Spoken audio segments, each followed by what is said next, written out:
আসসালামু আলাইকুম রহমতুল্লাহি অবরকাতুহু। সম্মানিত দর্শক, আপনারা যদি বর্তমান অন্তর্বর্তীকালীন সরকারের যারা উপদেষ্টা রয়েছেন তাদের কর্মকাণ্ড, কথাবার্তা লক্ষ্য করেন, দেখতে পাবেন যে তারা অলমোস্ট সবাই খুব স্থির, কথা কম বলছেন, মিডিয়াকে সময় দিচ্ছেন কম এবং দীর্ঘমেয়াদে সরকারে থাকার জন্য যে দৃঢ়তা দরকার সেই দৃঢ়তা তারা প্রদর্শন করছেন এবং তারা তাদের আপন মনে যে কাজকর্ম করে যাচ্ছেন, এতে করে আপনি ভাবতেই পারেন যে সামনে ডিসেম্বর মাসে মানে আর কয়েক মাস পরে নির্বাচন হবে বা ৩-৪ মাস পরে নির্বাচনের শিডিউল ঘোষণা করা হবে। এটি সরকারের যারা কর্তা ব্যক্তি তাদের কর্মকাণ্ড একেবারেই মনে হচ্ছে না। দ্বিতীয়ত, ডক্টর মোহাম্মদ ইউনূস প্রধান উপদেষ্টা রূপে তার যে আত্মবিশ্বাস, ইন্ডিপেন্ডেন্সি এবং তার যে সার্বভৌমত্ব, এটি ক্রমশ দিন দিন বেড়েই চলেছে। প্রথম দিকে তাকে আমরা অনেক দুর্বল অবস্থায় দেখেছিলাম।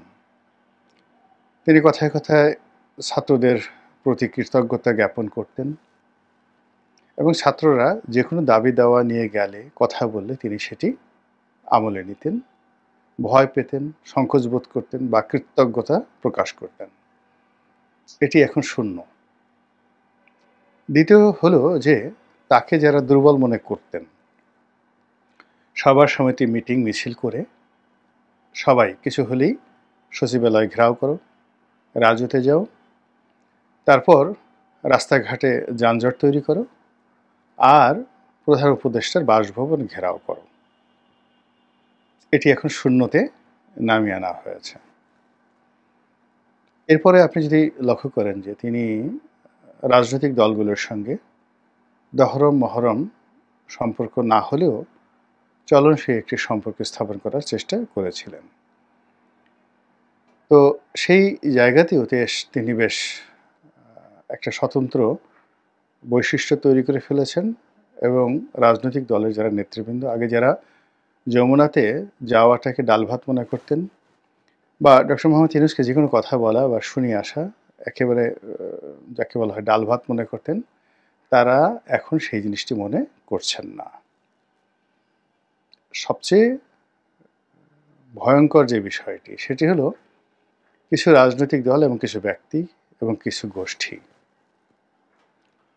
তারা প্রথম থেকে মনে করেছিল যে ডক্টর মোহাম্মদ ইউনূস তাদের লোক, বা জনগণ মনে করেছিল যে ডক্টর মোহাম্মদ ইউনূসের সঙ্গে ওই ব্যক্তি, ওই প্রতিষ্ঠান, ওই সংগঠনের ভালো সম্পর্ক রয়েছে।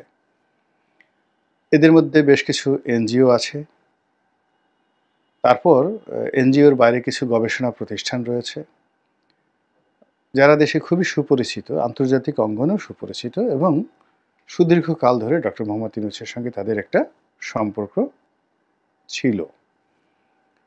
হাল আমলে সেই সম্পর্কগুলো নেই। যারা সব রাজত্বেই, অর্থাৎ আওয়ামী লীগের রাজত্বে, বিএনপির রাজত্বে, এরশাদের রাজত্বে খুবই দাপটে লোক ছিলেন, এই লোকগুলোর মুখ শেখ হাসিনা শত চেষ্টা করেও বন্ধ করতে পারেনি। এখন এই লোকগুলোর মুখ কালো। এদের মধ্যে সবচেয়ে যিনি প্রবীণ এবং যাকে বলা হয় আন্তর্জাতিক খ্যাতির সম্পন্ন, তিনি অতি সম্প্রতি দেশের একটি বড় পত্রিকাতে একটি নিবন্ধ লিখেছেন। এতে বোঝা যায় যে তিনি এবং তার যারা সঙ্গী সাথী এখন কতটা দুরবস্থার মধ্যে আছে। ফলে ওরা মানে ওনারা, ওরা বললাম এই অর্থে ওর উপরে চন্দ্রবিন্দু দিলে ওনারা যে সম্মানটা বোঝায়, ঠিক তদ্রূপ সেই সম্মানটাই বোঝায়। এখন সমস্যা হলো যে ওনারা ডক্টর মোহাম্মদ ইউনূসকে যেভাবে মনে করেছিলেন যে তাদের পকেটের ট্রাম্প কার্ড, তারা যেভাবে বলবেন সেভাবে চলবে, সেটা হচ্ছে না। ফলে ডক্টর মোহাম্মদ ইউনূস আপন কর্তৃত্বে, একক কর্তৃত্বে তিনি কিন্তু এখন এগিয়ে যাচ্ছেন। দ্বিতীয়ত পুলিশের মধ্যে যে আওয়ামী প্রীতি ছিল, বিএনপির বিভক্তি ছিল, বিএনপির দাপট ছিল, জামাতের দাপট ছিল, এটি ক্রমান্বয়ে কমতে পুলিশ এখন মোটামুটি একটা নিউট্রাল পথে এগোনোর চেষ্টা করছে এবং সেখানে সঙ্গত কারণেই এখন যারা পুলিশের কর্তা ব্যক্তি রয়েছেন তাদের সঙ্গে সরকারের অর্থাৎ অন্তর্বর্তীকালীন সরকারের একটা সম্পর্ক প্রফেশনাল ওয়েতে হয়ে গেছে। ফলে এখন পুলিশ কোনো বিএনপি নেতার হুকুম, জামাত নেতার হুকুম কিংবা অতীতে আওয়ামী লীগ সরকার আমলে বড় কোনো পদ পদবিতে ছিলেন, আওয়ামী ট্যাগ তাদের ছিল, এই জায়গা থেকে তারা বের হয়ে এসেছে। সর্বশেষ রইল সামরিক বাহিনী। যারা মনে করতেন যে সামরিক বাহিনীর জেনারেল ওয়াকারুজ্জামান থেকে শুরু করে যারা কর্তা ব্যক্তি রয়েছেন মূল ক্ষমতাটা তাদের হাতে এবং তারা যেভাবে চাইবেন ওভাবেই ডক্টর ইউনূসকে চলতে হবে, এর বাইরে হবে না। সাম্প্রতিক কিছু কর্মকাণ্ডের ফলে দেখা যাচ্ছে যে না, সামরিক বাহিনীর যে ক্ষমতা বা কর্তৃত্ব সেটা একটা ভিন্ন বিষয়, কিন্তু ডক্টর মোহাম্মদ ইউনূস এই জিনিসগুলিকে খুব পাত্তা দিচ্ছেন বা কাউন্ট করছেন, তার আচার আচরণ সেই জিনিসগুলো মনে হচ্ছে না। তিনি ক্রমশই দৃঢ়তা দেখাচ্ছেন, চোখ মুখ গম্ভীর করে ফেলেছেন এবং মুখের যে হাসি, আগে যেভাবে তিনি প্রচুর হাসতেন সেই হাসিটি তিনি বন্ধ করে হৃদয়ের যে হাসি, সেই হৃদয়ের হাসি তিনি হাসছেন। এবং আমরা যারা তাকে খুব বেকুব মনে করেছিলাম, তিনি এখন আমাদের নির্বুদ্ধিতা, আমাদের অসহায়, এগুলো দেখে তিনি খুব মনে মনে হাসছেন এবং তার সেই চোখে মুখে যে চাঁদের যে দীপ্তি সেটি ফুটে উঠছে। আপনারা ধরুন চিন্তা করুন একটা রয়্যাল বেঙ্গল টাইগার খুব ভাবসাপ নিয়ে, বা ধরুন একটা গোকরা সাপ খুব ভাবসাপ নিয়ে ফোঁস করলো বা হালুম করলো, আপনি যে কোনোভাবে তাদেরকে একটা বৈদ্যুতিক শক দিয়ে দিলেন বা ছ্যাঁকা দিয়ে দিলেন, দেওয়ার পর ও আপনাকে যেভাবে জমের মতো ভয় পাবে, ফনাটা আস্তে নুয়ে যাবে আর হালুম বন্ধ হয়ে যাবে, লেজটা গুটিয়ে যখন পালাবে বা মুখ কালো করে ধরে বসে থাকবে যে হলো কি, এরকম তো হওয়ার কথা না। রয়্যাল বেঙ্গল টাইগার চিন্তা করবে যে একটা সাধারণ মানুষ ভয়ে সে হার্ট ফেল করবে, তা না করে সে আমাকে যে ছ্যাঁকাটা দিয়ে দিল, এখন আমি লজ্জায় মুখ দেখাই কি করে, সুন্দরবনে তো ফিরে যাওয়া সম্ভব নয়। ফলে কি হলো, সে দূরে বসে বসে অবাক বিস্ময়ে সে মানুষটির দিকে তাকিয়ে থাকে। এই গত কয়েক মাসে আপনার আমার চোখের আড়ালে, অন্তরালে কত মানুষ যে এরকম ছ্যাঁকা খেয়েছেন, ধরা খেয়েছেন, যা আপনি যদি জানেন হাসতে হাসতে আপনি গড়াগড়ি দেবেন। আর যে লোকগুলো ছ্যাঁকা খেয়েছেন তারা নিরাপদ দূরত্বে বসে খালি ভাবছেন যে হায় আল্লাহ, এই কথা যেন লোকজন না জানে। আর যিনি এই ছ্যাঁকা দিয়েছেন তিনি দূরে বসে বসে চাঁদের হাসি হাসছেন। ফলে কি হলো, এখন ওই যে তিনি আগে বলেছিলেন যে ম্যাটিকুলাস ওয়েতে এই একটা আন্দোলনটি চলেছে, তার সঙ্গে তার কতটা সম্পৃক্ততা, সত্যতা ডাজ নট ম্যাটার, কিন্তু সরকারের কর্মকাণ্ডে একটা ম্যাটিকুলাস ভাব চলে এসেছে। সরকার ধরে নিয়েছে IMF টাকা দেবে না, বিশ্বব্যাংক টাকা দেবে না, তাকে চলতে হবে। ঠিক সেইভাবে তারা দৃঢ়তার সঙ্গে এগোচ্ছে। তারা ইতিমধ্যে তাদের কিছু বন্ধু তৈরি করে ফেলেছে, তারা কিছু ভাড়াটিয়া তৈরি করে ফেলেছে, তারা কিছু তাবেদার তৈরি করে ফেলেছে।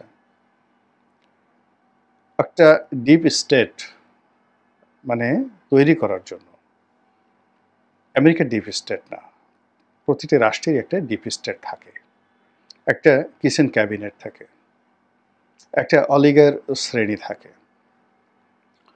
এবং রাজনীতিতে আপনি যদি শাইন করতে চান, তবে বিখ্যাত একটা বই আছে অতি সম্প্রতি, এটা বাংলাদেশে বা ভারতে এখনো ছাপা হয়নি, ডিক্টেটার্স হ্যান্ড নোট। স্বৈরাচারের যে প্রথম পাঠ,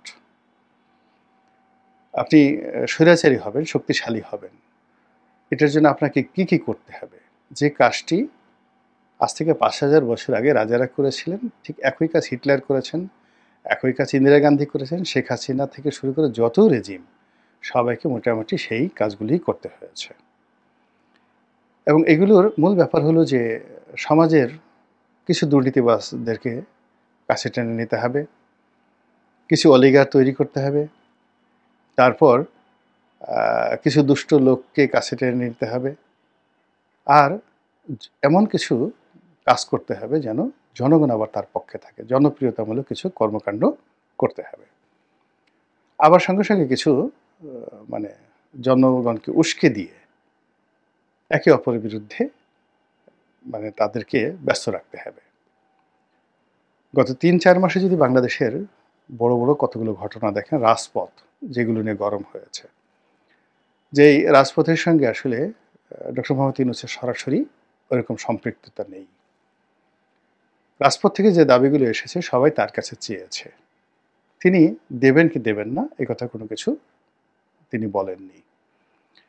তো সব মিলিয়ে তার যে অবস্থা, সরকারের যে অবস্থা, যা কিছু আছে, এটিতে একটা নতুন মাত্রা যুক্ত হয়েছে। ইউরোপিয়ান ইউনিয়নের লোকজন দল বেঁধে আসছেন, তারপর আমেরিকার লোকজন দল বেঁধে আসছেন, ভারতও তলে তলে যোগাযোগ রাখছে, পাকিস্তানের লোকজন দল বেঁধে আসছে। সম্পূর্ণ একটা নতুন এরা, যেন একটা সিল্ক রুট তৈরি হচ্ছে, বা একটা গ্র্যান্ড ট্রাঙ্ক রোড শেষ শাহ যেটা তৈরি করেছিলেন, রাজনীতির উপরম একটা গ্র্যান্ড ট্রাঙ্ক রোড তৈরি হয়ে যাচ্ছে। অনেক সম্ভাবনাগুলো নষ্ট হয়ে যাচ্ছে, আর অনেক যেগুলো কেউ কল্পনা করেনি সেগুলো নিয়ে নতুন করে সম্ভাবনা তৈরি হয়েছে। রাজনীতির হিসাবপত্র এই কয়েক মাসে একেবারে উল্টে গেছে, আর এখন সামনে যে রাজনীতি, সেই রাজনীতির যে পরিণতিটা, এটা আপনি আমি কেউ কল্পনা করতে পারছি না, কিছুই কল্পনা করতে পারছি না কোনটা কি হবে না হবে। তো যখন পানি ঘোলা হয়, কুয়াশা থাকে, কিংবা ঠিক সমস্ত কিছু একটা ঘূর্ণিপাক, সব কিছুর একটা ঘূর্ণিপাক তৈরি হয়, তখন কিন্তু মানুষ দিশেহারা হয়ে যায়। আপনাকে যদি কেউ ধরে চারিদিকে এইভাবে ঘুরিয়ে ঘন্টা ৩-৪ ঘুরিয়ে ছেড়ে দেওয়া হয়, আপনি পড়ে যাবেন, চিত হয়ে পড়ে যাবেন। ঘূর্ণিপাক এমন একটা বিষয়। এখন এই যে আমরা যেটা কালের ঘূর্ণিপাকে পড়ে গেছি, এই কালের ঘূর্ণিপাকের মধ্যে পড়ে আমরা সবাই দিশেহারা হয়ে পড়েছি। আর যিনি এই ঘূর্ণিপাকের বাইরে বসে এই ঘূর্ণি লক্ষ্য করছেন, বুঝতেই পারছেন যে তার মনে কতটা আনন্দ বা কতটা খুশি থাকতে পারে। মহান আল্লাহ রাব্বুল আলামিন আমাদের সবাইকে হেদায়েত দান করুন। সিল্ক রুট তৈরি হচ্ছে, বা একটা গ্র্যান্ড ট্রাঙ্ক রোড শেষ শাহ যেটা তৈরি করেছিলেন, রাজনীতির উপরম একটা গ্র্যান্ড ট্রাঙ্ক রোড তৈরি হয়ে যাচ্ছে। অনেক সম্ভাবনাগুলো নষ্ট হয়ে যাচ্ছে, আর অনেক যেগুলো কেউ কল্পনা করেনি সেগুলো নিয়ে নতুন করে সম্ভাবনা তৈরি হয়েছে। রাজনীতির হিসাবপত্র এই কয়েক মাসে একেবারে উল্টে গেছে, আর এখন সামনে যে রাজনীতি, সেই রাজনীতির যে পরিণতিটা, এটা আপনি আমি কেউ কল্পনা করতে পারছি না, কিছুই কল্পনা করতে পারছি না কোনটা কি হবে না হবে। তো যখন পানি ঘোলা হয়, কুয়াশা থাকে, কিংবা ঠিক সমস্ত কিছু একটা ঘূর্ণিপাক, সব কিছুর একটা ঘূর্ণিপাক তৈরি হয়, তখন কিন্তু মানুষ দিশেহারা হয়ে যায়। আপনাকে যদি কেউ ধরে চারিদিকে এইভাবে ঘুরিয়ে ঘন্টা ৩-৪ ঘুরিয়ে ছেড়ে দেওয়া হয়, আপনি পড়ে যাবেন, চিত হয়ে পড়ে যাবেন। ঘূর্ণিপাক এমন একটা বিষয়। এখন এই যে আমরা যেটা কালের ঘূর্ণিপাকে পড়ে গেছি, এই কালের ঘূর্ণিপাকের মধ্যে পড়ে আমরা সবাই দিশেহারা হয়ে পড়েছি। আর যিনি এই ঘূর্ণিপাকের বাইরে বসে এই ঘূর্ণি লক্ষ্য করছেন, বুঝতেই পারছেন যে তার মনে কতটা আনন্দ বা কতটা খুশি থাকতে পারে। মহান আল্লাহ রাব্বুল আলামিন আমাদের সবাইকে হেদায়েত দান করুন এবং হেফাজত করুন। আসসালামু আলাইকুম ওয়া রাহমাতুল্লাহি ওয়া বারাকাতুহু।